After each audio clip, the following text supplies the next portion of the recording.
بسم اللہ الرحمن الرحیم۔ سانحہ سقوط ڈھاکہ کے حوالے سے ہمارے تجزیے کا سلسلہ جاری ہے۔ یہ پاکستان، یہ پاک سرزمین اللہ کے رازوں میں سے ایک راز ہے۔ اس پاکستان کے بارے میں اللہ کے ولی، درویش اور صاحب نظر فرماتے ہیں کہ اس پر صرف سایہ خدائے ذوالجلال نہیں ہے، اس پر سیدی رسول اللہ کا سایہ بھی ہے۔ یہ پاکستان سیدی رسول اللہ کا تحفہ ہے امت مسلمہ کے لیے، مسلمانوں کے لیے، ہم پاکستانیوں کے لیے۔ اور مدینہ کی ریاست کے بعد دنیا میں اگر کوئی ریاست ایسی بنی جس کا نام مدینہ طیبہ ہو، لفظ پاکستان کا فارسی ترجمہ اگر آپ براہ راست کریں تو مدینہ طیبہ بنتا ہے، پاک سرزمین۔ اس سرزمین کو نقصان پہنچانے والا براہ راست اللہ اس کے رسول صلی اللہ علیہ وآلہ وسلم سے جنگ کرتا ہے، اور تاریخ گواہ ہے اس بات کی کہ چاہے ان ایسے ظالم شخص کو، ایسے دشمن کو دنیا میں کسی مقدمے کے بعد سزا ملے یا نہ ملے، اللہ کی پکڑ بہت شدید آتی ہے اس کے اوپر۔ اللہ کے بندے کہتے ہیں حکومت وقت سے جتنی مرضی اختلاف کرو، پاکستان کو گالی نہ دینا، پاکستان کو نقصان نہ پہنچانا۔ یہ پاکستان اللہ کے رازوں میں سے ایک ایسا راز ہے کہ جس نے جس قدر نقصان پہنچایا اتنا ہی دنیا میں بھی ذلیل ہوا اور اتنا ہی آخرت میں بھی ذلیل ہوگا۔ سانحہ سقوط ڈھاکہ کے حوالے سے یہ بہت عبرتناک داستان ہے کہ سقوط ڈھاکہ کے بعد وہ تمام کردار جنہوں نے پاکستان کو توڑنے میں اپنا حصہ ڈالا تھا، ان کے ساتھ فطرت نے کتنا سخت انتقام لیا۔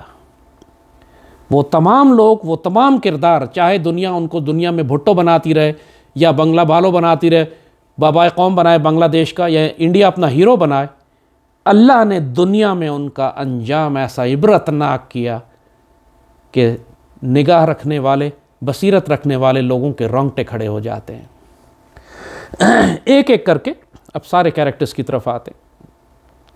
سب سے پہلے آئیے مجیب الرحمن کی طرف۔ وہ غدار ملت، ننگ قوم، جعفر از بنگال پہلے تھا، پھر مجیب از بنگال ہوا۔ اس نے جو انڈیا اور سوویت یونین کے ساتھ مل کر ایک مارکسسٹ لیننسٹ آرگنائزیشن بنائی، مکتی باہنی، دہشت گرد، جنہوں نے 5 لاکھ مسلمانوں کو شہید کیا، پاکستان کو اتنا نقصان پہنچایا، اتنی غداری کی امت رسول صلی اللہ علیہ وآلہ وسلم کے ساتھ، اس کا انجام پھر یہ ہوا کہ چند سال کے بعد، بنگلہ دیش کے قیام کے 3-4 سال کے بعد ہی، خود اپنی فوج کے ہاتھوں اپنے گھر میں خاندان سمیت بے دردی سے قتل کیا گیا۔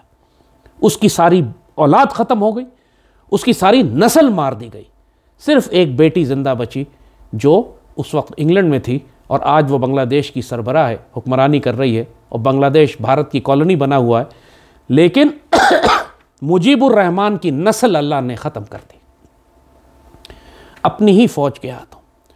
وہ تمام بنگالی جنرل یا آفیسرز جو بعد میں اپنے آپ کو جنرل یا اپنے آپ کو رینک دیتے رہے، جنہوں نے پاکستان آرمی کے افسران کو شہید کیا تھا، وہ خود اپنی فوج کے ہاتھوں مختلف انقلابات میں اسی جگہ قتل ہوئے جہاں پہ انہوں نے پاک فوج کے افسروں کو شہید کیا تھا۔ عبرتناک انجام مجیب الرحمن اور اس کے خاندان کا ہوا۔ اپنی ہی قوم، اپنی ہی فوج کے ہاتھوں، جو اس کو بابائے قوم کہتے تھے، کتے کی موت مرا، سڑکوں گھسیٹا، اس کو اوپر سے لے کے نیچے کی منزل تک سیڑھیوں پہ گھسیٹتے ہوئے لائے، کئی دنوں تک اس کی لاش پڑی رہی، کوئی اٹھانے والا نہیں تھا، بدبو آنے لگی اس کے اندر سے، اس کو کاکروچ اور کیڑے اور ہر طرح کے حشرات کھانا شروع ہو گئے، تب جا کے اس کی لاش کو کوئی بدبودار اٹھایا اور لے جا کے اسے کوئی گڑھے میں دفن کیا۔ اب جو مرضی اس کو سٹیٹس دیتے رہیں، اللہ نے دکھایا کہ جس نے پاکستان کے ساتھ خیانت کی، اللہ نے اس کو عبرتناک انجام کیا۔ اندرا گاندھی، وہ ایک ایسی جادوگرنی، سفاک مشرکہ، ظالم اور مکار، جس نے یہ ساری سازش بنی پاکستان کو نقصان پہنچانے کے لیے۔ چند سالوں کے بعد، مشرقی پاکستان توڑنے کے تقریباً 10-12 سال کے بعد، اپنے ہی باڈی گارڈز کے ہاتھوں، سکھ باڈی گارڈز کے ہاتھوں قتل ہوئی، اپنے انجام کو پہنچی، جہنم رسید ہوئی۔ پھر یہیں پہ بات نہیں رکتی ہے، اللہ تعالیٰ عبرت کا نشان بناتا ہے اس کے خاندان کو، جس طرح مجیب کے پورے خاندان کو، اس کے بیٹوں کو، سب کو مار دیا اللہ نے۔ اندرا گاندھی کا ایک بیٹا سنجے گاندھی، وہ تامل ٹائیگرز کی ایک سوسائڈ بامر کے ہاتھوں مارا گیا، ٹکڑے اڑ گئے جسم کے، اس کے پرخچے بھی نہیں ملے۔ انڈیا تامل ٹائیگرز کو بہت عرصہ سپورٹ کرتا رہا، سری لنکا میں دہشت گردی کرتا رہا، اور وہی تامل ٹائیگرز نے آ کے پھر اندرا گاندھی کے بیٹے راجیو گاندھی کو دھجیاں اڑا دیں اس کی۔ چھوٹا بیٹا سنجے، جو اس کو بہت پسند تھا، وہ ہوائی جہاز اڑا رہا تھا، فلائنگ کا شوق کرتا تھا، اس کا جہاز کریش ہوا اور وہ اس کے اندر جل کے خاک ہو گیا۔ اندرا کے دونوں اولادیں، دونوں بیٹے ختم ہو گئے۔ بھارتی فوج کو وہ جنرل جس نے مشرقی پاکستان میں، وہ سکھ جنرل تھا جس نے مشرقی پاکستان میں بڑے ظلم کیے تھے، اس کو بھارتی فوج نے فوج سے نکالا اور وہ جا کے خالستان کے سکھوں کے ساتھ شامل ہو گیا، اور گولڈن ٹیمپل کی لڑائی میں سکھوں کی جانب سے لڑا، اپنی ہی فوج کے خلاف، وہ فوج جس میں اس نے ساری زندگی گزاری تھی، اور بھارتی فوج کے ہاتھوں اپنا ہی جنرل کتے کی موت مارا گیا۔ اس کا انجام وہ ہوا۔ اب آئیے بھٹو کی طرف۔ پاکستان میں تیسرا کریکٹر ذوالفقار علی بھٹو کا تھا۔ ذوالفقار علی بھٹو کو شدید خوف تھا کہ یہ پاک فوج اس کو سزا دے گی، یہ پاک فوج اس سے انتقام لے گی، چونکہ سب کو معلوم تھا کہ اس نے پاک فوج کے ساتھ خیانت کی ہے، پاکستان کے ساتھ غداری کی ہے، 32,000 فوج کو ہماری مشرقی پاکستان میں پھنسا دیا، پھر 2 سال 3 سال اس کو بھارت کی قید میں رکھا، اور اس فوج کو آزاد کرانے کا جو مہرہ ہمارے پاس تھا، مجیب الرحمان ہماری قید میں تھا، اس کو بغیر کسی شرط کے رہا کر دیا۔ حالانکہ چاہتے تو اس کے بدلے ہم پوری فوج کو اگلے ہی دن رہا کروا لیتے۔ تو بھٹو سخت خوفزدہ تھا اس بات سے۔ Pakistan army, navy, air force کے کچھ نوجوان افسروں نے اس کے خلاف بغاوت بھی کی 74 میں کہ کسی طرح بھٹو کو سزا دی جائے، لیکن اللہ تعالیٰ کا اپنا ایک راز تھا جو آگے جا کے کھلنا تھا۔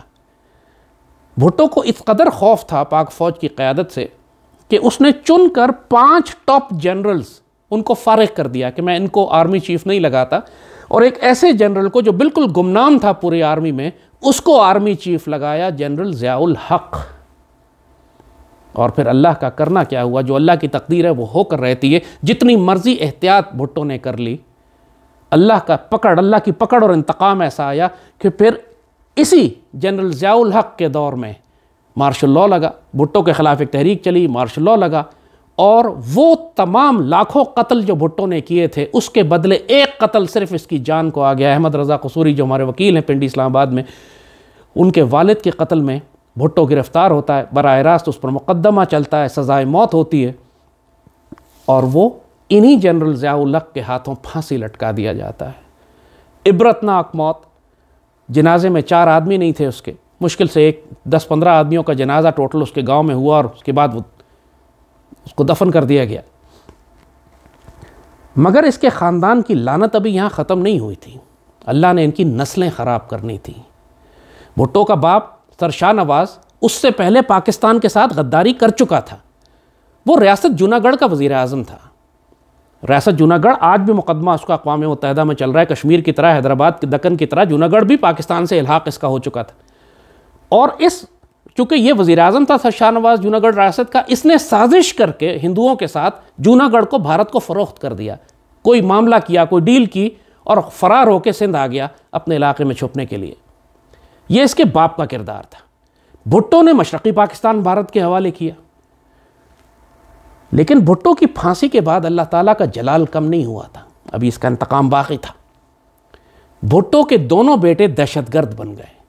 پاکستان کی سب سے بڑی دہشت گرد تنظیم الذوالفقار، جو بھٹو کے نام پر بنائی گئی، ذوالفقار علی بھٹو کے نام پر، اس نے پورے پاکستان میں دہشت گردی، کار بامز، ہوائی جہازوں کو اغوا کرنا، پاکستان پر حملے کرنے کا کام شروع کیا۔ شاہ نواز بھٹو اور اس کا جو بڑا بھائی جو ہے، جو فاطمہ بھٹو کا باپ، وہ دونوں بھٹو کے بیٹے یہ دنیا کے سب سے بڑے دہشت گرد بنے۔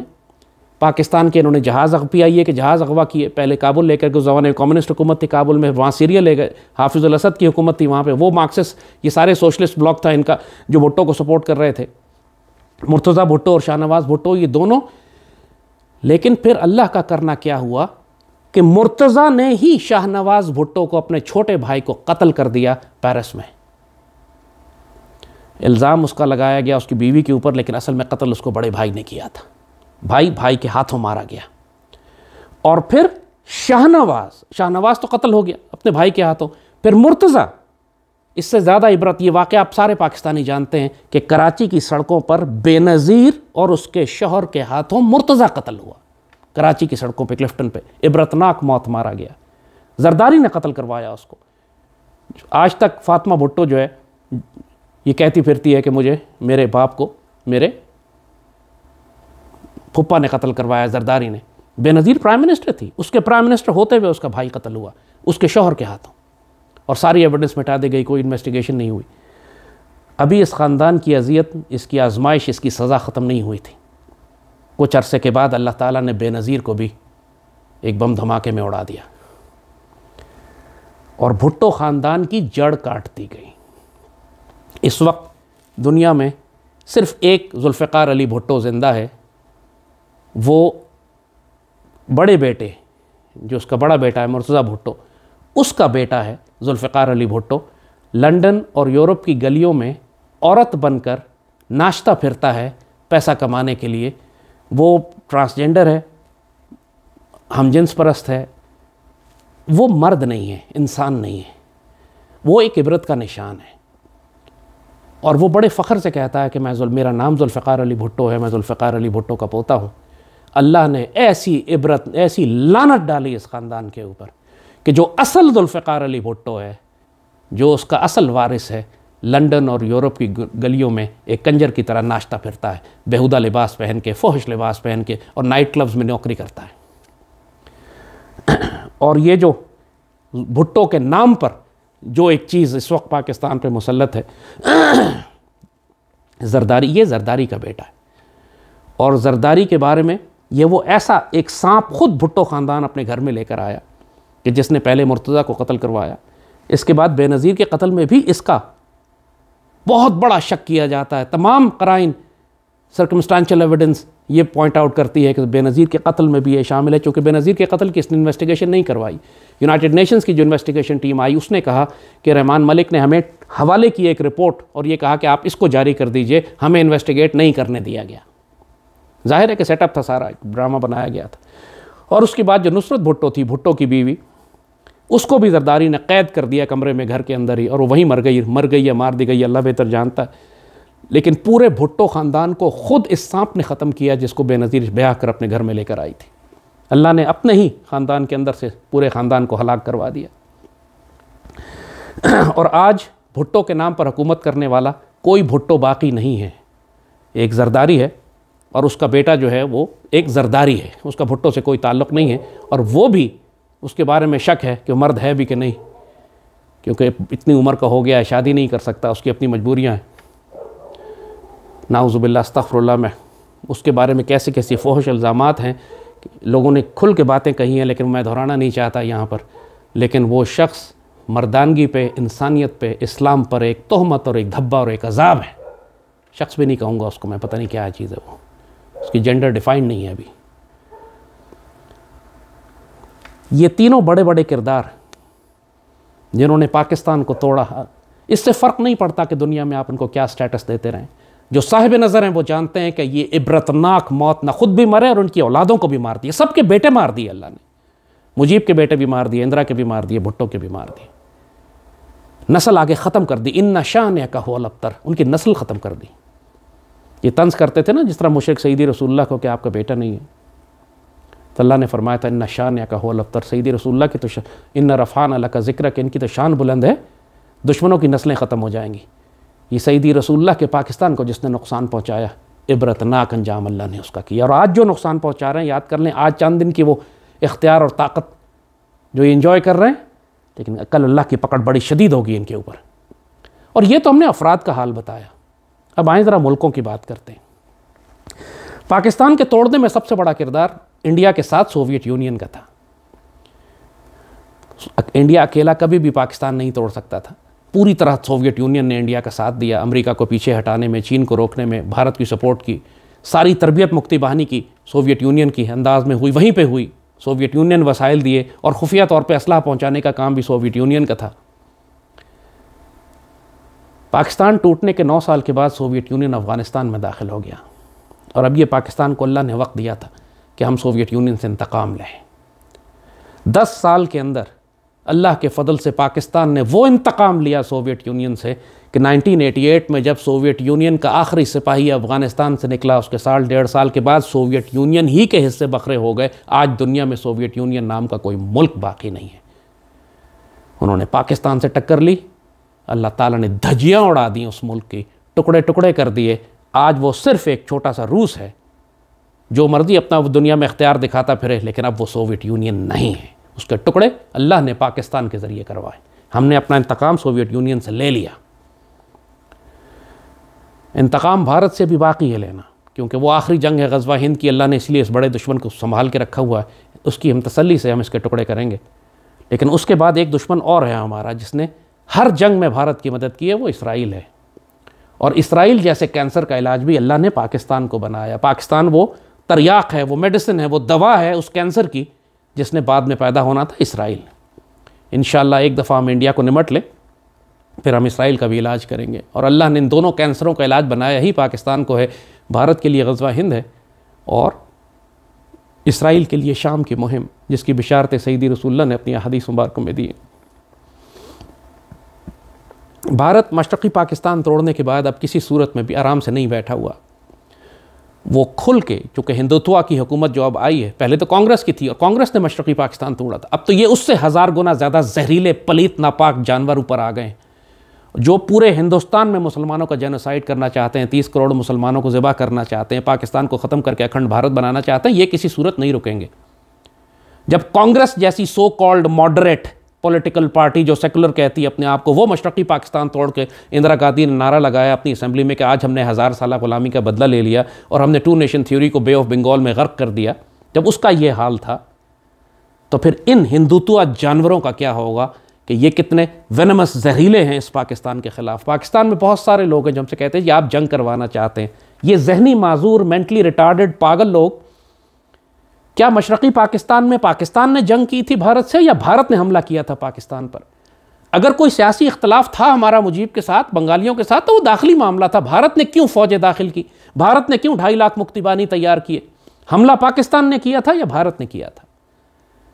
یہ بات پاکستان کے لبرل سیکولر زہریلے الو کے پٹھوں کو سمجھ میں نہیں آتی کہ پاکستان کبھی بھی بھارت پر حملہ نہیں کرتا، بھارت پاکستان پر حملہ کرتا ہے. اگر پاکستان نے کشمیر آزاد کرانے کی کوششیں کی ہیں تو کشمیر ہمارا ہے، کشمیر ڈسپیوٹڈ ہے. اگر انٹرنیشنل لیول پر کشمیر بھارت نہیں ہے.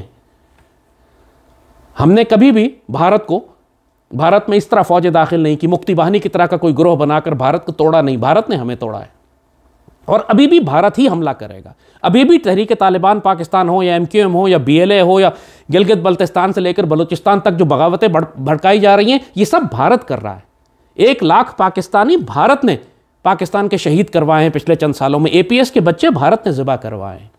ہم نے نہیں کروائے ان کے ہاں جا کے یہ سب کچھ. ہم نے 1 لاکھ بندہ نہیں مارا ان کے پچھلے چند سالوں میں. انہوں نے ہمارے افسر، جوان، سپاہی لوگ، عام شہری شہید کیے، اسکول کے بچے شہید کیے. جب ہم بات کرتے ہیں تو ہم دشمن کی جنگی تیاریوں، اس کی نیت، اس کی کیپیسٹی اور صلاحیت کے مطابق بات کرتے ہیں. 1971 میں اس نے اچانک حملہ نہیں کیا تھا، 1 سال تیاری کی تھی، بلکہ 10 سال پہلے سے تیاری شروع کی تھی. 1962 میں جب اگرتلہ سازش اس نے تیار کرنا شروع کی اور پھر 1971 تک جا کے یہ سارا پلان مکمل ہوا. ابھی بھی مودی کے آنے کے بعد یہ ساری بڑی جنگی تیاریاں پوری دنیا میں، ڈپلومیٹک، پولیٹیکل، ملٹری، ڈپلائمنٹ، تربیت، ٹریننگ، پاکستان کے اندر بغاوتوں کو بھڑکانا، پاکستان کی سیاسی جماعتوں میں مجیب کی طرح غدار خریدنا، یہ سب کچھ اتنے وسیع پیمانے پر ہو رہا ہے کہ میں حیران ہوں گا کہ اگر اگلے چند مہینوں میں یا 1.5 سال میں ہماری فیصلہ کن جنگ نہ ہو جائے بھارت سے. بھارت میں انتخابات 2024 میں آ رہے ہیں، اس سے پہلے تو لازماً بڑی جنگ ہوگی. لیکن حالات کچھ بھی بن سکتے ہیں. کوئی فالس فلیگ جس طرح بالا کوٹ پہ ہوا تھا، کوئی چیز ٹریگر کر سکتی ہے جس کے نتیجے میں جنگ کبھی بھی شروع ہو سکتی ہے. ابھی بپن راوت مر گیا، شاید اس کی وجہ سے کچھ مہینے مل جائیں، کچھ ہفتے مل جائیں ہمیں. لیکن دشمن کی پوری تیاری ہے ایک مرتبہ فیصلہ کن جنگ کرنے کی. اور جب ہم اپنی قوم سے کہتے ہیں تیاری کرو تو لوگ یہ جاہل، یہ بے وقوف ہم سے کہتے ہیں کہ آپ ہر وقت جنگ کی بات کیوں کرتے ہیں. ہم جنگ کی بات نہیں کرتے، ہم غزوہ ہند کی بات کرتے ہیں. ہم دشمن پر حملہ کرنے کی بات نہیں کرتے، دشمن کے حملے کی جواب دینے کی بات کرتے ہیں. حملہ تو وہ کرے گا. تو یہ ہمارا یہ مشرقی پاکستان کا سلسلہ، اس کے تجزیے کا آج اپنے اختتام کو پہنچ رہا ہے. وہ تمام جھوٹ جو 50 سال بولے گئے پاکستان کے خلاف، ہم نے ان کی دھجیاں اڑا کے رکھ دی ہیں. اب 50 سال میں وہ ساری ایویڈنس سامنے آ گئی ہے, وہ سارے ثبوت سامنے آ گئے ہیں, بنگلہ دیشی سورسز سے بھی, انڈین سورسز سے بھی, انٹرنیشنل سورسز سے بھی, خود پاکستانی آرکائیو میں ہر چیز نکل کر اب سامنے آ گئی ہے کہ وہ جھوٹ جو پہلے انٹرنیٹ کے دور سے پہلے بولے جاتے رہے, اور 2 نسلیں اس پر بڑی ہو گئیں کہ 90,000 93,000 پاکستانیوں نے ہتھیار ڈال دیے, 30 لاکھ بنگالی قتل کر دیے, 10 لاکھ عورتوں کے ساتھ ریپ کر دیا, اور اس کے بعد پاکستان حقوق نہیں دیے جاتے تھے بنگالیوں کو, اور اس وجہ سے یہ ہوا, اور پاکستان تو ظلم کر رہا تھا مشرقی پاکستان میں. ان سارے جھوٹوں کی ہم نے دھجیاں اڑا دی. وہ تمام لوگ جو پاکستان آرمی کو بلیم کرتے رہے ہیں کہ پاکستان آرمی لڑی نہیں, یہ بھی ہم آپ کو بتا چکے ہیں کہ ہمارے سب سے شیر اور دلیر بیٹے وہی تھے جو مشرقی پاکستان میں تھے. آج تک یہ سارے لبرل سیکولر بے غیرت جو اپنے آپ کو بے غیرت بریگیڈ کہتے ہیں, کسی ایک نے آج تک انڈیا کو کنڈیم نہیں کیا کہ اس نے مکتی باہنی کیوں بنائی, جس نے تقریباً 5 سے 10 لاکھ پاکستانی ذبح کیے مشرقی پاکستان میں. آپ کو کبھی بھی نہیں سنیں, آپ انڈیا کو کنڈیم کرتے نہیں دیکھیں گے, آپ کبھی بھی یہ نہیں سنیں گے کہ جو مکتی باہنی کی قیادت ہے اس پر مقدمہ چلایا جائے. کیوں نہیں چلایا جائے؟ جب وہ کہتے ہیں کہ پاکستان آرمی پر مقدمہ چلائیں تو ہم مکتی باہنی پر مقدمہ کیوں نہیں چلاتے؟ یہ حسینہ واجد, یہ حسینہ جو اس کی بیٹی ہے, اس نے ابھی پچھلے 2-3 سال پہلے ایک بہت بڑی کانفرنس کی جس میں مکتی باہنی کے دہشت گرد, را کے دہشت گرد, بھارتی آرمی, خود پاکستان سے حامد میر اور اس طرح کے 2-4 یہاں سے غداروں کی اولادیں گئیں, اور ان سب کو میڈل دیے گئے کہ تم نے پاکستان توڑنے میں ہمارا ساتھ دیا. ان سارے غداروں کو ہم کیوں نہیں لٹکاتے؟ کم از کم سرٹیفکیٹ تو دیں کہ یہ سرٹیفائیڈ غدار ہیں, پاکستان توڑنے میں ان کا ہاتھ اور کردار, چاہے یحییٰ خان ہو, چاہے نیازی ہو, چاہے جنرل غلام عمر ہو, چاہے بھٹو ہو, چاہے مجیب ہو, اندرا گاندھی ہو, مکتی باہنی کی قیادت ہو. غیرت مند قومیں انتقام لیتی ہیں, غیرت مند قومیں اپنے زخمیوں اور شہداء کو پیچھے نہیں چھوڑتی. اسی لیے وہ غیرت مند اور دنیا میں عزت پاتی ہیں کہ دشمنوں کو پتہ ہوتا ہے کہ نہ یہ اپنا سپاہی پیچھے چھوڑیں گے اور نہ اپنے گرے ہوئے سپاہی کا انتقام معاف کریں گے. پاکستانی ریاست کی سب سے بڑی کمزوری یہ ہے کہ ہم دنیا کے آگے اپنے آپ کو کمزور دکھاتے ہیں, حالانکہ اللہ نے ہمیں ایٹمی طاقت بنایا ہے. ہمارے شیر و دلیر جوان ہیں, ہم چاہے دنیا کے جس دشمن کا چاہے منہ توڑ سکتے ہیں, لیکن ہمارے پاس قیادت ہمیشہ سے پیسیفسٹ آئی ہے, بزدل, خوفزدہ, گھبرائی ہوئی, کنفیوزڈ. اس کو اپنی صلاحیتوں کا, اپنے اس مقام کا, اس لیا جائے گا تجھ سے کام دنیا کی امامت کا, اس سٹیٹس کا پتہ ہی نہیں ہے. ان کو جو مرضی نصیحت کر لو, یہ زمین سے چپکے رہتے ہیں, خوفزدہ, گھبرائے ہوئے, کانپتے ہوئے. ان کے اندر وہ اللہ نے ان کو نصیب میں ہی نہیں رکھا اس قیادت کے. واللہ صرف کسی کو کتنا بھی برا لگے, ایوب خان نے پاکستان کو بلڈ کیا تھا. آج جو پاکستان کھڑا ہے یہ ایوب خان کی وجہ سے. قائد اعظم کے بعد اگر پاکستان کی تعمیر کسی نے کی ہے تو ایوب خان نے کی, چاہے ڈیمز ہوں, چاہے اسلام آباد کا شہر ہو, چاہے پاکستان کا سارا انفراسٹرکچر ہو, نہری نظام ہو, ہماری زراعت ہو, جو کچھ آج چل رہا ہے یہ ایوب خان کی برکت. اس کے بعد پاکستان کا صحیح معنوں میں اگر دفاع کیا کسی نے تو جنرل ضیاء الحق نے کیا. سوویت یونین کو توڑا, پاکستان کو ایٹمی طاقت بنایا, انڈیا کو دبا کے رکھا ہوا تھا, ٹانگیں کانپتی تھی انڈیا کی, پوری مسلم دنیا میں مسلمان امت کی مدد کی. آج بھی پوری دنیا میں کہیں چلے جائیے جنرل ضیاء کے لیے دعائیں ہوتی ہیں. کون ہے آج پوری دنیا میں جو بھٹو کے لیے دعا کرتا ہو؟ لعنت کرتے. کوئی سوائے اس کے جاہلوں کے جو اس کے آس پاس بستے ہیں اس کی قبر کے, کوئی جا کے بھٹو کی قبر پہ فاتحہ نہیں پڑھتا, نہ پڑھے گا کبھی. اس کے دہشت گرد اولادیں مرتضیٰ بھٹو اور شاہ نواز بھٹو وہ بھی وہیں دفن ہیں. اور آج تک پاکستانی ریاست نے ان کو دہشت گرد ڈکلیئر کر کے ان کو سزا کیوں نہیں دی؟ جو الذوالفقار تنظیم کس نے بنائی تھی؟ اتنے پاکستانی جو شہید ہوئے, ہمارے جہاز اغوا ہوئے, دھماکے ہوئے, پاکستان میں اتنی دہشت گردی ہوئی جو الذوالفقار نے کی, یہ کیوں معاف کر دی گئی؟ کیسے معاف کر دی گئی؟ بے نظیر کے قتل کی تحقیقات کیوں نہیں کی گئی؟ جو قاتل ہے اس کو ملک کا سربراہ بنا دیا. بلاول انصاف مانگتا ہے, انصاف ملا تو یتیم ہو جائے گا کم بخت. لیکن اب وقت ہے کہ ریاست پاکستان سختی دکھائے. دشمن دوبارہ سے اس پاکستان دہرانا چاہتا ہے. اب وقت نہیں ہے ہمارے پاس. 71 میں ساری ریاست تھی, ریاست فیل ہو گئی. ایک فرد فیل نہیں ہوا, ریاست فیل ہوئی. اللہ نہ کرے, اللہ نہ کرے. اب اس وقت بھی ہمیں جو حالات نظر آ رہے ہیں, نہ حکومت کی سمت ٹھیک ہے, نہ حکومت میں ہمیں وہ کیریکٹر نظر آتا ہے. دشمنوں کی سازشیں وہی ہیں جو 71 میں تھیں اور 10 گنا بڑھ کر ہیں. ہر سیاسی جماعت میں پہلے ایک مجیب تھا, 10 مجیب ہیں. پہلے ایک مکتی تھی, 10 مکتی ہیں. اور پہلے صرف سوویت یونین ہمارا مخالف تھا, آج پوری دنیا کا ہر دشمن ہمارا مخالف ہے. پاکستانی قوم کو بہت محتاط رہنے کی ضرورت ہے. ایک بات کی تسلی ہمیں ہے کہ انشاءاللہ اب اس پاکستان نے چھوٹا نہیں ہونا. ہمیں چوٹ لگے گی لیکن انشاءاللہ اب ہم چھوٹے نہیں ہوں گے. اب یہ بھارت شروع کرے گا غزوہ ہند، اس کا انجام ہمیں سیدی رسول اللہ نے بتا دیا. بے شک یہ طویل جنگ ہوگی، بہت عرصہ چلے گی. اس پاکستانی قوم کو پاکستان کی قدر کرائی جائے گی. ایک دفعہ یہ چکھ لینا رہندیوں کا مزہ، تاکہ اس کو پتہ چلے جو بار بار ہر کمینہ اٹھ کے دھمکی دیتا ہے کہ ہم سندھو دیش بنا دیں گے، اسرائیل کی دیش بنا دیں گے، پاکستان سے الگ ہو جائیں گے، ہمیں دیوار سے لگایا جا رہا ہے. تمہارے دانت نہ توڑ دیے نا انہی لوگوں نے جن کے آسرے پہ تم بیٹھے ہوئے ہو.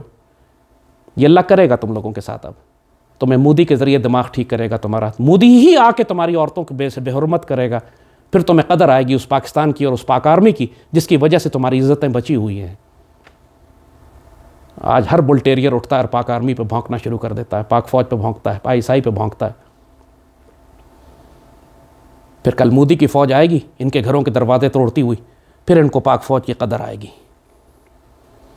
اللہ اس پاکستان کا حامی و ناصر ہو. ہمارے APS کے بچوں کے شہداء جو ہمارے وہاں کے شہداء ہیں، یہ قوم ایسی بحیث ہے کہ APS کے بچوں شہادتوں کو بھول گئی. یہ جس دشمن نے آپ کے بچے ذبح کیے، وہ TTP نہیں ہے، وہ بھارت ہے جس نے آپ کے بچے ذبح کیے ہیں. اس دشمن سے تم دوستی کی بات کرتے ہو، اس دشمن سے تم امن کے رہنے کی بات کرتے ہو. نہ وہ کوئی صلہ رحمی دیکھتا ہے، نہ تمہارا لحاظ کرے گا. 1000 سال کی غلامی کا انتقام لینا چاہتا ہے وہ. تو اللہ سے ڈرو، بہت سخت وقت آنے والا ہے. لیکن انشاءاللہ العزیز اب کی دفعہ ہم وہ غلطی نہیں دہرائیں گے جو 71 میں ہم نے دہرائی تھی. بہت سارے غداروں کو معاف کر دیا گیا تھا. انشاءاللہ اب نہیں ہوگا ایسا.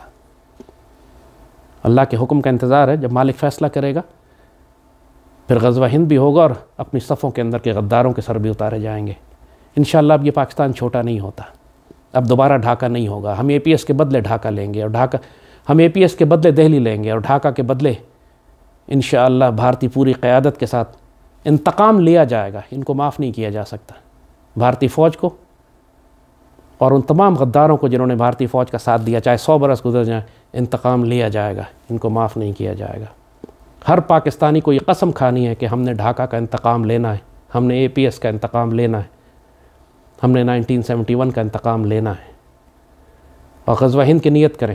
انشاءاللہ پھر آپ کی زندگی کا ہر دن اجر ہو جائے گا انشاءاللہ. دشمن نے تو آنا ہی ہے، آپ اس کو جنگ کہیں یا غزوہ کہیں. جو غزوے کی نیت کرے گا غزوے کا اجر پائے گا، ورنہ لڑنا تو سب کو پڑے گا. اللہ پاکستان کا حامی و ناصر ہو. اپنی تیاری رکھیں، وقت بہت زیادہ دور نہیں ہے، آپ آزمائے جائیں گے. پاکستان زندہ باد.